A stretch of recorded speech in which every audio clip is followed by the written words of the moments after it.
Today's guest is Dr. Larry Malerba. Now, I came upon him in a very synchronistic way. I was Googling something, I can't even remember what, and his YouTube channel came up. So I watched one of his YouTube videos and I loved it. And I watched another. And then I was like, right, I have to get this guy on my podcast. His YouTube channel is All Things Homeopathy, and it's wonderful for newbies as well as practitioners. Larry is an American physician who has practiced classical homeopathy for 35 years in upstate New York. He's also board certified in homeotherapeutics, and he's a past president of the Homeopathic Medical Society of the state of New York. He is also the author of 3 books, Dynamic Medicine, The World According to Homeopathy, also Green Medicine, Challenging the Assumptions of Conventional Healthcare, and Metaphysics and Medicine, Restoring Freedom of Thought to the Art and Science of Healing. Dr. Malerba has a special interest in educating the public about homeopathy and about the role that science plays in modern societies. These interests are reflected in his most recent project, which is his YouTube channel, All Things Homeopathy. Please make sure you go check it out, and I hope you enjoy the episode. Welcome to the Homeopathy Hangout podcast, where we discuss all things homeopathy from around the world. And now, your host, Eugenie Kruger. Hello, homies, and a very warm welcome to Homeopathy Hangout. Today, we get to hang with homeopath, osteopath, author, YouTube legend, Dr. Larry Malerba. Welcome, Larry. Hi, Eugenie. Thanks for having me. Appreciate you inviting me on. It's a pleasure. Now, I used to go to school many years ago with a girl whose surname was Malerba, which is very similar. So I happen to know that it means, well, mal means bad and herba means herbs. So it means weeds. And of course, I love the synchronicity of that because weeds are actually a superfood and we have many homeopathic remedies made from weeds. And you are the author of a book called Green Medicine. So tell us a little bit about that and tell us about what you mean by green medicine. Sure. Yeah. I even myself, I didn't know about the meaning of my name until I was in college, and a philosophy professor singled me out in class and told me the meaning of my name. As he said it was bad weed, so. Yeah. I did a bit of Latin at school, so I love the origin of words. Yeah. So I originally wrote Green Medicine kind of in a flurry of, I had been thinking for a long time about writing a book, and I was droning on like I can one day to my friend, and my friend just stopped me in the middle and he said, "Why don't you just write a darn book?" And so within days after he said that, it kind of knocked sense into me, and I sat down and I started writing Green Medicine. And Green medicine, to me, is an overall, overarching view of holistic medicine and its perspective and comparing it to conventional medicine in some ways. And originally, I wrote it, too, as a sort of stealth homeopathy book.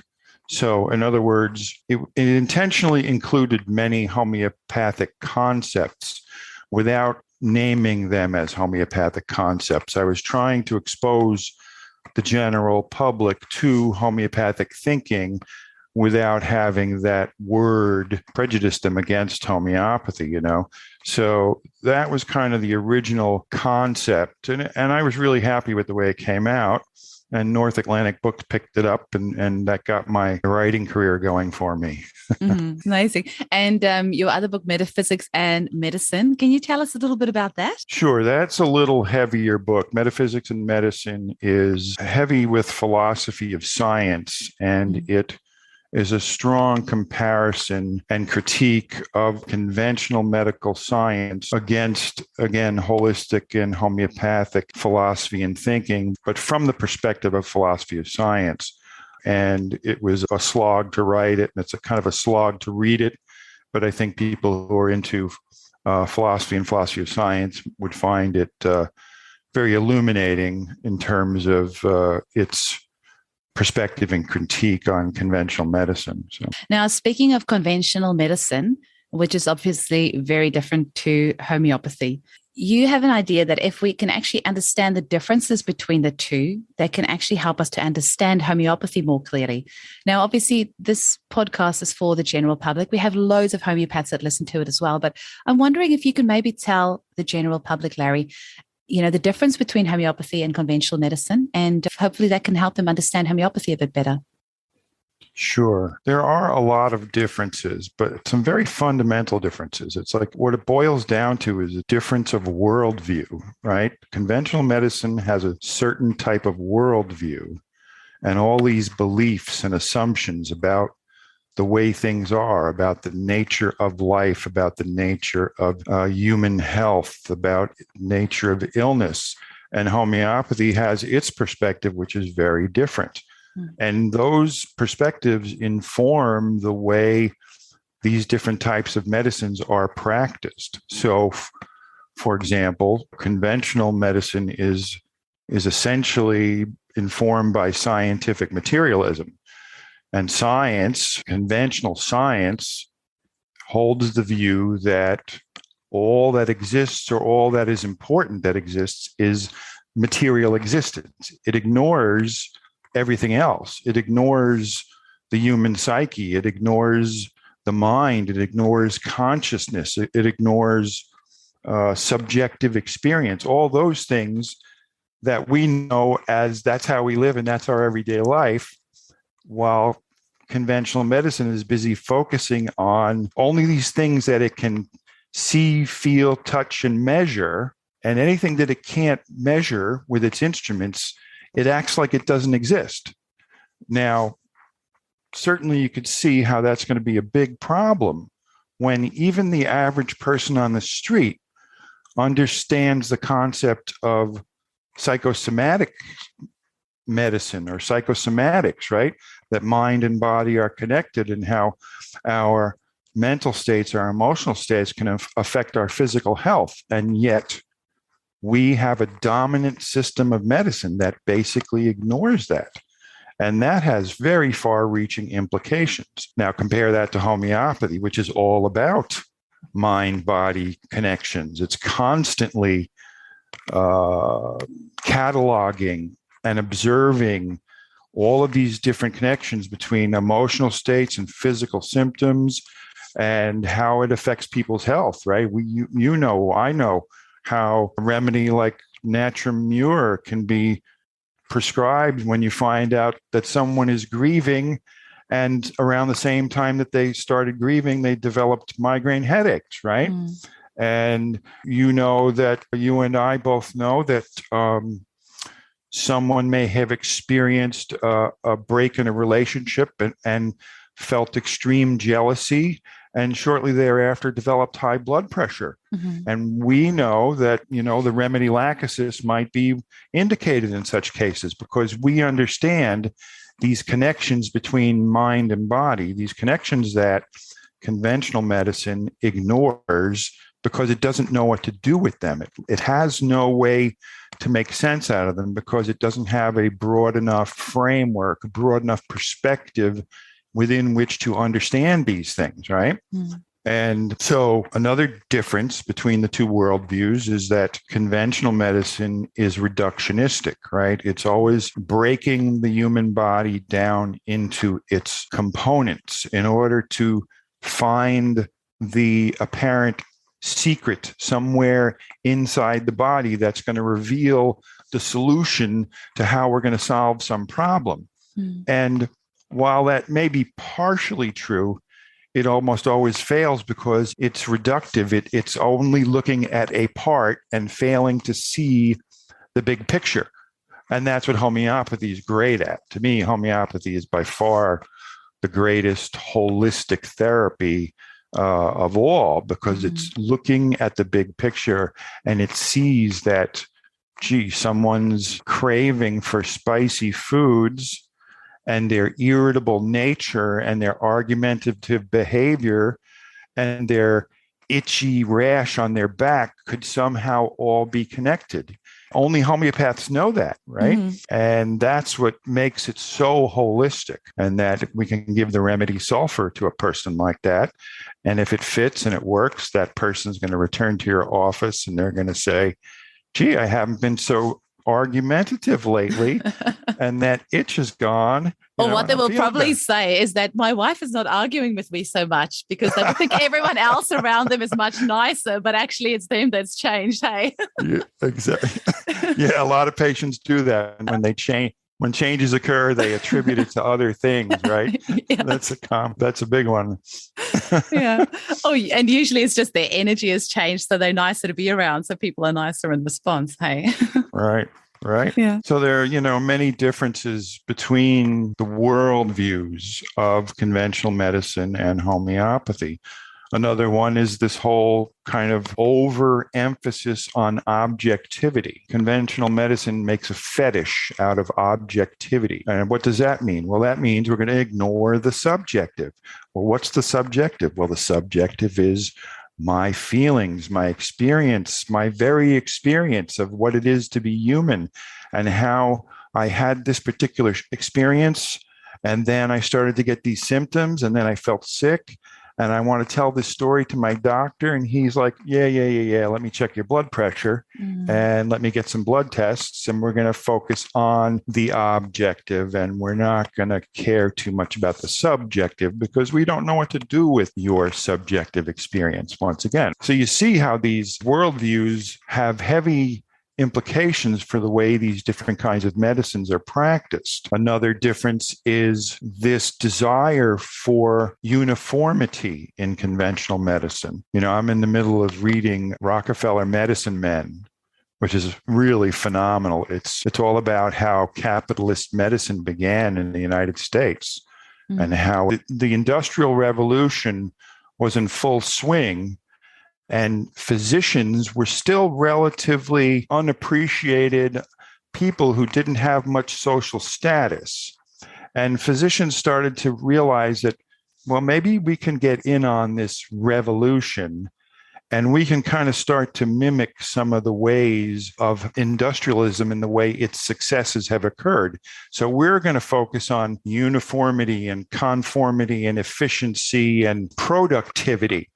Well, how do you do that? How does conventional medicine do that? Well, it looks at ways in which to group patients and to streamline the process, where we're going to find similarities among patients and we're going to ignore the differences. So we use this assembly line mentality of the Industrial Revolution to enforce homogeneity upon our medical practice and the way we approach patients.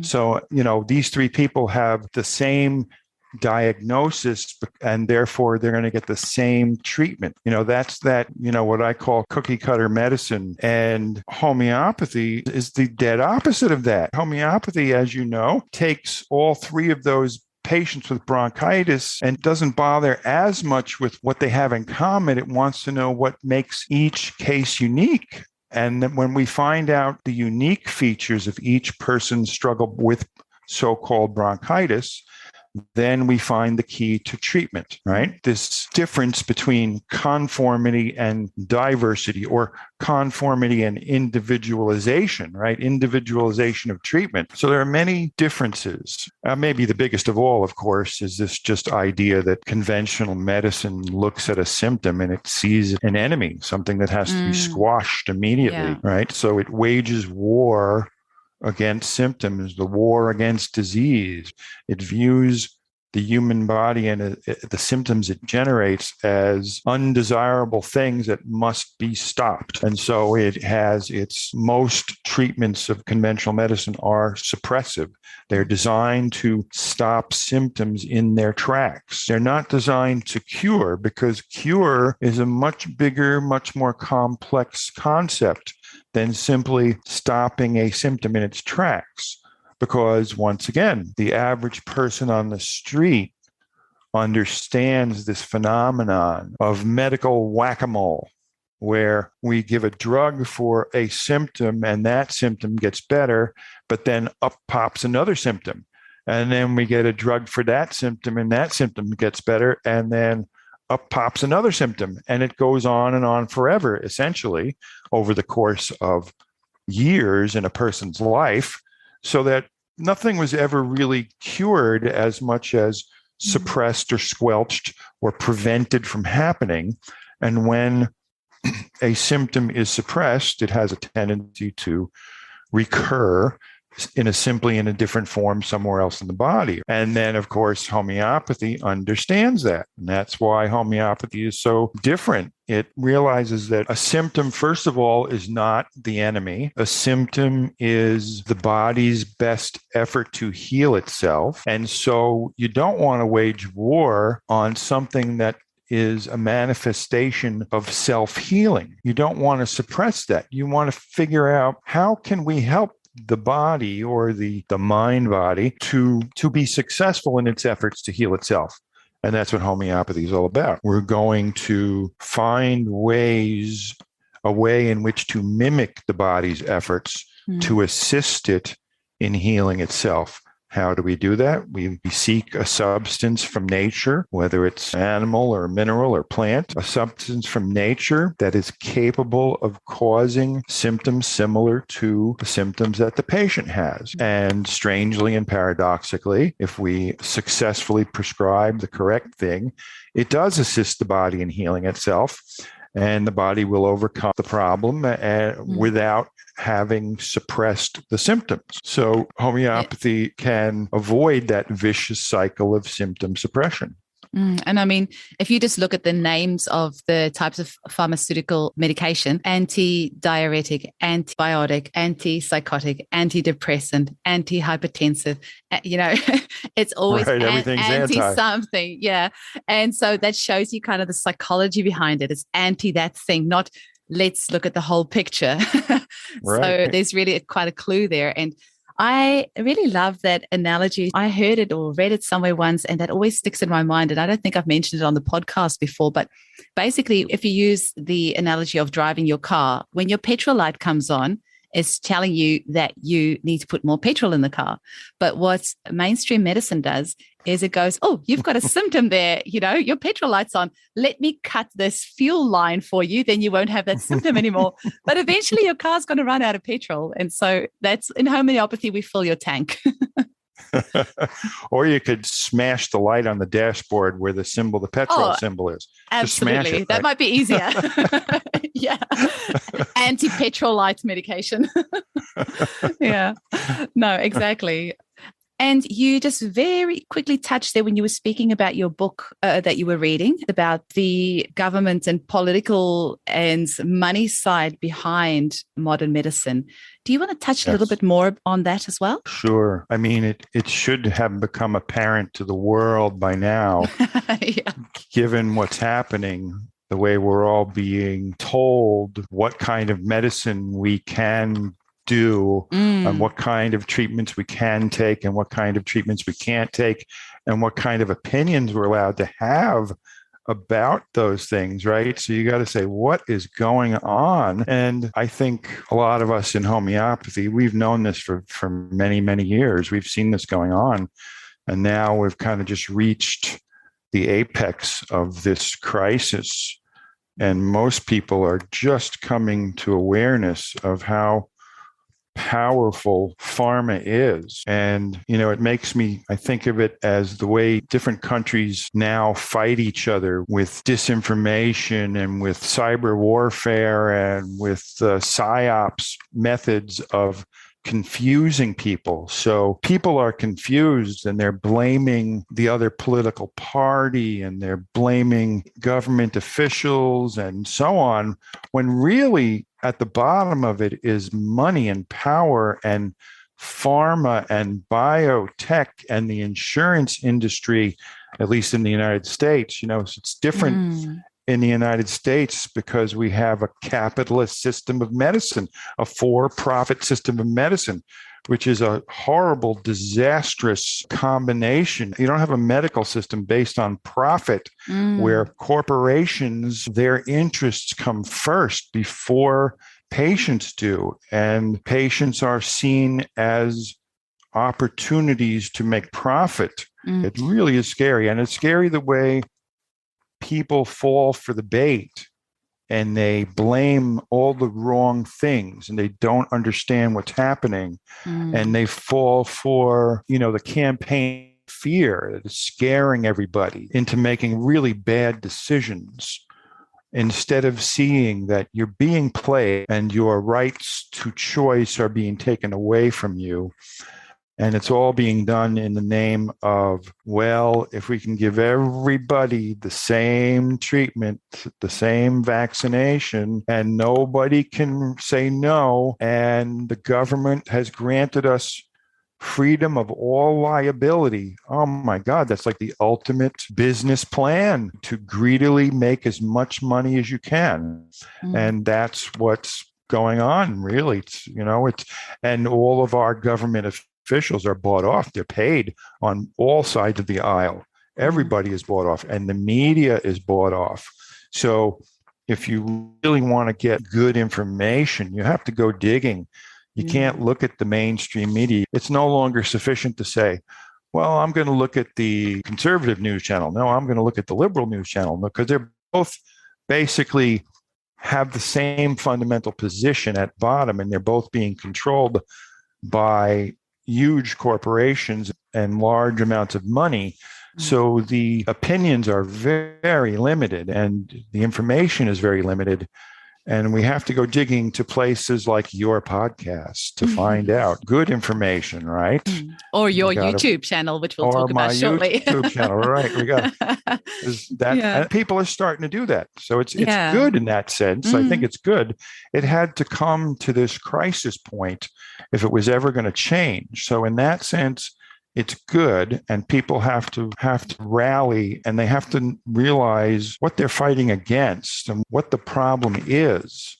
And in some cases, I see it's working. In other places, it's pitting different groups against each other. So we've got to avoid that kind of thing where we're all fighting against each other, and realize that everybody should have a choice, and everybody should be able to have an opinion, and everybody should be able to choose the medical therapy of their choice. And it's not about which therapy is better. It's not about which therapy works better, because when I make a choice, if I make a personal choice, I do that taking full responsibility, knowing full well that, it may work out for me and it may not work out for me, right?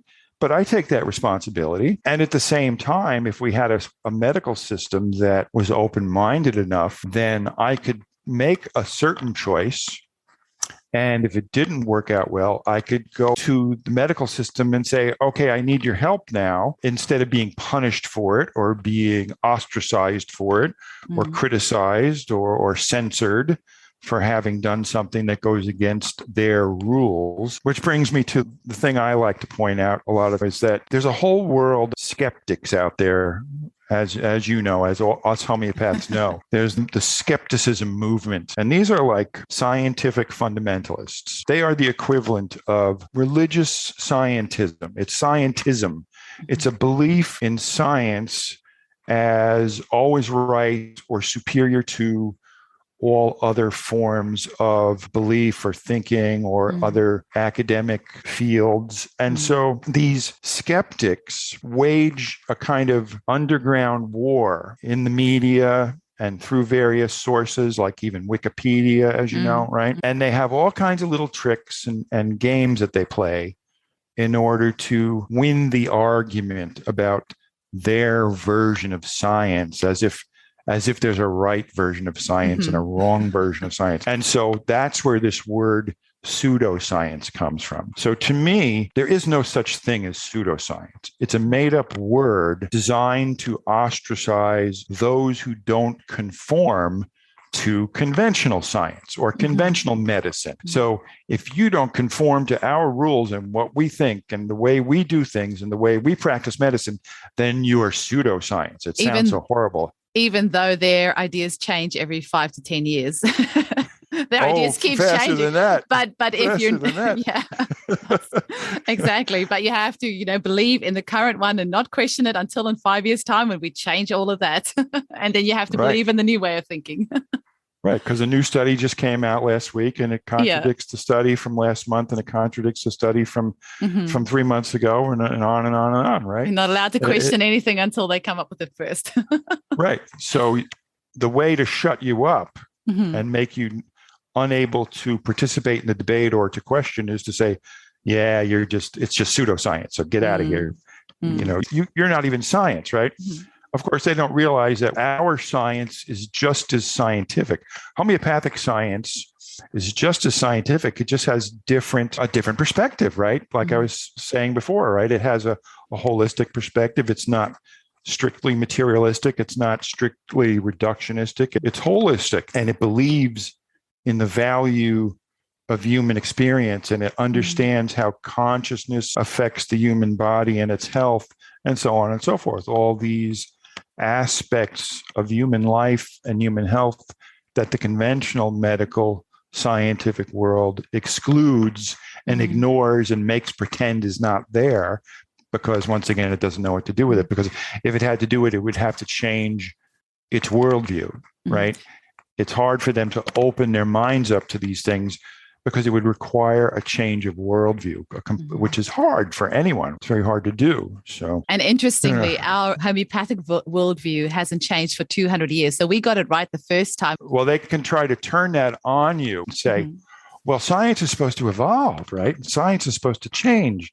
Except if you look at conventional medical science, it doesn't evolve. It just haphazardly bounces from here to there, to there, to there, to there, to there. And the homeopathic perspective is so sound that there has been very little need to adjust it. There have been some small changes in terms of the way we analyze cases and the way we look at remedies, but the same basic process prevails over the course of 200 years. We're going to look at the symptoms of the patient, study the symptoms of the patient. We're going to study substances in nature. We're going to study symptoms that the substances in nature can cause. We're going to figure out ways to match the two up, the symptom profile of the substance and the symptom profile of the patient. And if we get it right and we bring them together, then we get this paradoxical improvement in health. And that method has always been the same for 200 years. It just evolves in terms of our homeopathic arsenal grows over time. There are new remedies and new ways of looking at remedies, but it's still fundamentally the same, which is really nice. It's very grounding, and it makes you feel very secure, and it accounts for so many aspects of human life and nature, and it accounts for all the anomalies in conventional science and medicine. There's a constant barrage of anomalies. Well, what about this? This doesn't fit. That doesn't make sense. Well, it does make sense from a homeopathic perspective. And that's what's so cool about homeopathy. It makes sense of everything. Larry, I quickly have to jump to the bit where you were talking about just kind of the powers that be behind modern medicine. Now, we have a very scary thing happening in Australia at the moment, definitely here in Western Australia where I'm at, where obviously the vaccine passports have come out. And now where you are not vaccinated, you cannot accompany your young child to hospital. And just yesterday in our online mothers group, there was a mum whose child was admitted to hospital and she was not allowed to enter. She had to call her mother-in-law who was vaccinated to go and accompany the child. So anyone who is still in doubt that there are powers behind the medical science should be waking up and see this very crystal clear, that if it's more important for them to have you injected with something to be able to accompany your child, rather than you as a mother or father or caregiver be able to accompany your child into hospital, then it's not about health care anymore. Then it's about power. So that's something that's very scary. Control. It's crystal clear. It's all about control at the moment. Yeah. Yeah, that's terribly scary, and imagine being a little kid taken into a situation like that and how that affects your health. Again, Absolutely. If the idea is to keep you healthy and that's what they're doing, that's a really strange way of, caring for you. Someone caring for you, right? Well, interestingly, so it's really terrible. It really is. I had a lady in her 70s in the clinic just this week, and she was saying how when she had her tonsils out as a little kid, 3-4 years old, her parents, at those days, apparently you just dropped your kid off at hospital and left. And she was saying that even now that she's 70, she still has nightmares about it and still has trauma about that. So It's really scary stuff. Now, you are also on a bit of a mission to build a bit of a bridge between holistic healing, conventional medicine, and spirituality. How do we even begin to do that? And is that even possible in some ulterior universe?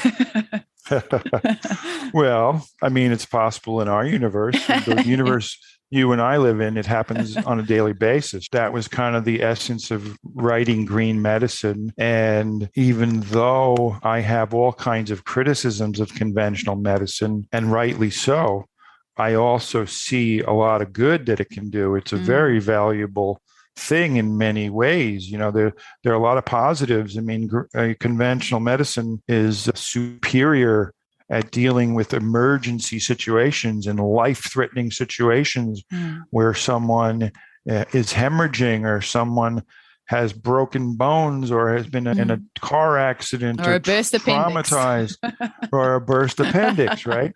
Yeah. And those are really great to have. And of course, their diagnostic technology is superior and is really great in many situations. If you need to find out what's wrong or what's going on internally, or see, is that a tumor? Is that a cyst? What is that? And so there are many valuable things to medicine, but its biggest weakness, of course, is in dealing with chronic illness.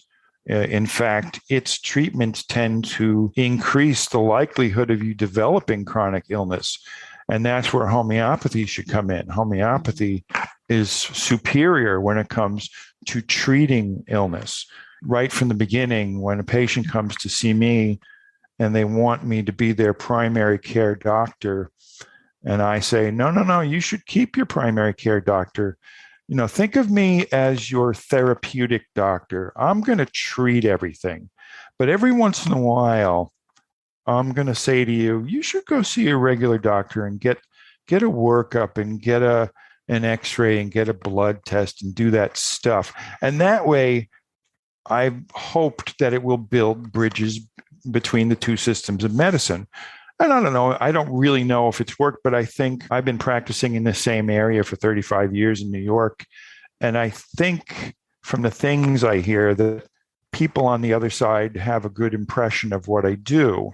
And they don't view me as someone that they want to stop or criticize or whatever, And so I teach my own patients the value of having a connection with the conventional medical world, and having your homeopathy, and having all kinds of other things too, your nutrition and your exercise and your spiritual life, and all these things that are important to being a whole person, a whole healthy person. And so I think it's possible to bring these things together, but it's like anything where it first has to come the crisis. And I think we're just at the beginning of the crisis. Unfortunately, it's going to be pretty bumpy and rocky, around the world. This conventional medical crisis is occurring. People are waking up and saying, wait a minute, what's going on here? And it's going to take time for them to realize that there's other things out there like homeopathy and so on. But someday, maybe. No, I'm with you there. Now, you have an amazing YouTube channel. It's called All Things Homeopathy.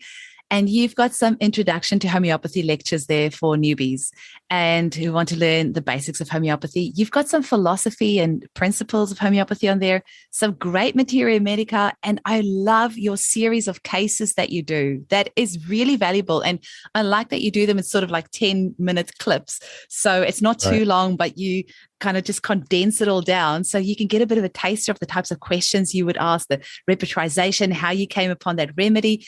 And I think for anyone who's new to homeopathy that really doesn't know anything about it, that's a really great channel to go and check out, especially if you're interested in the case-taking process and how that looks like. And maybe some of our listeners who have been gone to homeopath themselves or a little bit more interested in homeopathy want to see a little bit more about what happens behind the scenes.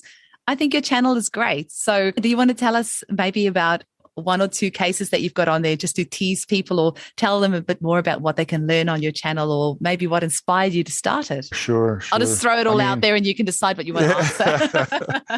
Well, it was a tremendous amount of effort to write a book.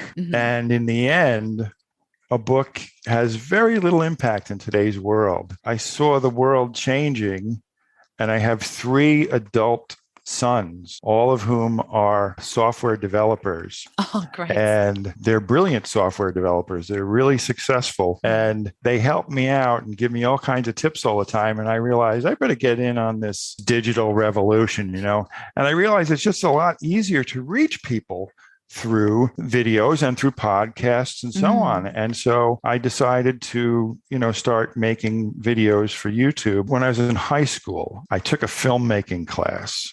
And my teacher wanted to enter my film, my final project, into a contest. And then after that, I had an appointment to see my guidance counselor. And my guidance counselor said, well, what do you want to do when you grow up, And I said, I hesitated and I thought, and I said, I think I want to be a filmmaker. So I think I finally come around to being a filmmaker. You just had some great work to do first. Yeah. Aww. But to make this YouTube channel, All Things Homeopathy, as accessible as possible to a broad range of people. And I try to speak in a way that everyone can understand these concepts and can get a grasp of it. So if you go to the channel and just start with video number 1 and work your way through it, you'll be able to learn a lot about homeopathy in a matter of no time. And then I graduate into teaching in different videos about taking a case and treating a case and the results. So here's this patient, and this patient complained of these symptoms. And for this reason and this reason and that reason, I chose this remedy. And when they returned, here's what they said. And then when we returned a month later, here's what happened. And their problem got better. So I have lots of ideas up my sleeve yet, but I've got a video up there about treating Lyme disease, treating a head injury, treating a bad reaction to an antibiotic that left a person unable to think straight and with foggy brain, and on and on. I have a variety of cases, and it shows you the broad range of things that can be treated with homeopathy. That's the other thing people don't realize. We talk about this. And that's why I do this podcast, Larry. Literally the reason why people do not understand the variety of things that we can help with. Sorry, keep going. Right. You just got me a bit excited there. No. People tend to think, oh, yeah, you're doing nutrition and herbal medicine. I understand. Yeah, I get it. I get it. Or essential oils. They don't, right. They don't realize we can literally successfully treat behavior problems and emotional patterns that are deeply ingrained, that someone could go to therapy for 5 years and come out of therapy after 5 years and still be struggling with the same ingrained mental, emotional, behavioral pattern. And if we can find that right homeopathic remedy, that thing can change overnight. It can disappear like that. It's like someone comes into your office and you have an interview and you talk to them and you learn, and they tell you that, well, I have this deep down feeling that there's something wrong with me and I don't want the world to know about it. And I keep it hidden, and there's something wrong with me, And I think about it and I ask a few more questions and I decide on, let's try this remedy Thuya for them. And they come back in a month and I say, so how you doing? And they go, pretty good. My finger still hurts and I'm still a little bit constipated. And 15 minutes goes by and I say, well, whatever happened to that feeling that you feel like there's something wrong with you, And they go, oh, I forgot all about that. Yeah, every homeopath has that story, hey?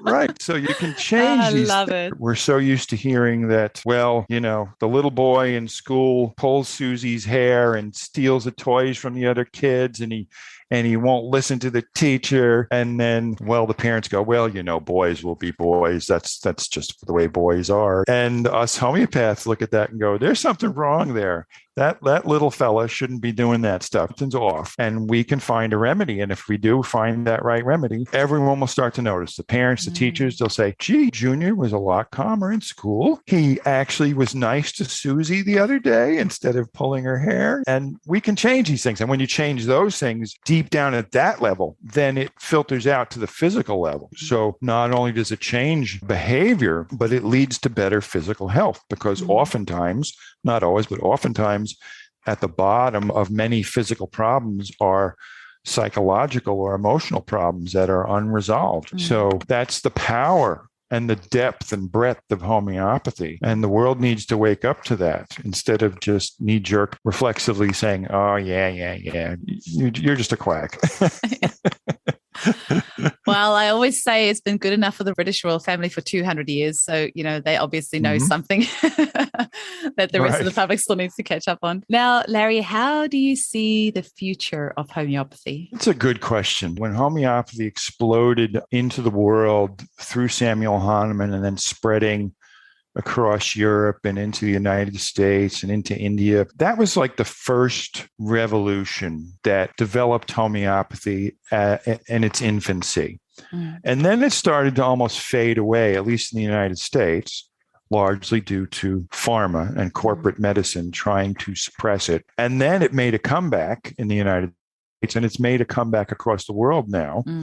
And now we're in a whole new evolutionary phase where we have a lot of really interesting ideas coming on the scene, again, about remedies, about materia medica, about analyzing cases, about finding remedies for cases. But we also have a big contingent of people who stumble upon homeopathy and try to apply their allopathic mentality to homeopathy and start using remedies like their drugs and saying, yeah, you're going to take this remedy every day for the next 3 months and take this remedy too every other day for the next month and this kind of thing. And it's so there's this wild, wild west of homeopathy out there. And there's a lot of different perspectives. And the challenge is to keep people from getting bad ideas in their heads about homeopathy and the wrong way to do it versus the right way to do it, And there's a middle ground between there's a right way to do it and still be open-minded to new developments. And then you've got, of course, the kind of the fundamentalists in the homeopathic world. They're like,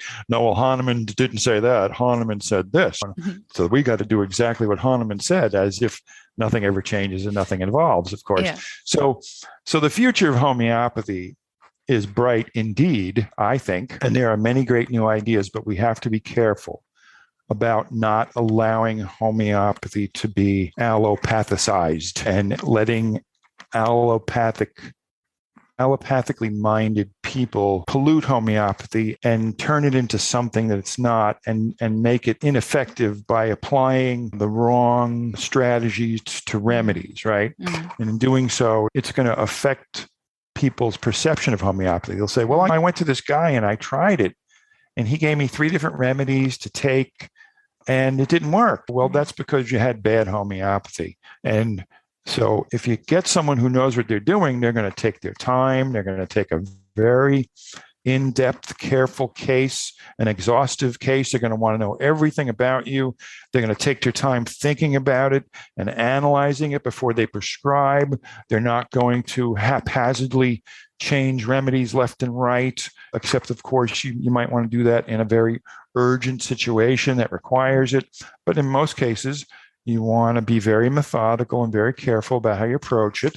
And that's the way to do it. And you can do that while at the same time being open to new and innovative ways of understanding cases. Absolutely. So I think the future is bright, especially because you see the conventional medical world imploding upon itself now. And the populace is revolting, saying, we're not doing this anymore. We're not going to submit to a medical system that thinks it can tell us what to do and enforce medicine upon us. And homeopathy hopefully will never do that. And it understands that everybody's different and everybody's got the right to choose for themselves. And there is no one size fits all. So Larry, we'll pop your books and your website and your YouTube in the show notes. But is there anything else you want to tell the people listening to this podcast of how they can get hold of you or any other information that you want to share? Sure. If you want to get a hold of me, you can go to my website, which is drmhomeopathy.com. And I really encourage people to go to the All Things Homeopathy YouTube channel, which also has a companion All Things Homeopathy Facebook page or Facebook group. And you can go to that group, join that group, and you'll always be aware of the latest videos coming out. And that's what I would just encourage people to learn homeopathy. And if you're going to seek homeopathic care, the important thing is to make sure that your practitioner does what I previously was talking about, that they're going to in general, they're going to prescribe one remedy at a time. They're going to take a lot of time to learn about you and understand your case. And they're going to take time to make a decision about the remedy. And they're not going to be in a hurry to constantly change remedies. Mm-hmm. And when you have someone like that, you've probably got a good homeopath on your hands. That's the bottom line. Now, I am going to steal your sign off. May the vital force be with you. Where did you steal that from? Where did I say that? No, I think it was a YouTube video or something I listened to. He said, may the vital force be with you. And I cracked up laughing. That was, and you even did the V. It was so funny. So, well, maybe we should all do that, right? Maybe we should all do that. I was just wondering. Start a craze. Yeah. That's amazing. Thank you so much for your time, Larry. And I really encourage everyone to go check out Larry's YouTube channel. And there is some fabulous information out there. And I actually made myself a promise this year. I was not going to buy any more homeopathy books or courses because I have got so many books that's sitting there that I haven't had a chance to read, but I am seriously going to go get green medicine and metaphysics and medicine and have a little read. Also, there's dynamic medicine, which is my introduction to homeopathy. So dynamic that book is out there too. Wonderful. Yeah. Another one to add to Liz. Thank you, Larry. Well, thank you for having me. I really appreciate the opportunity to express my ideas. Such a pleasure. Have a great day or evening your time. Take care now. Bye.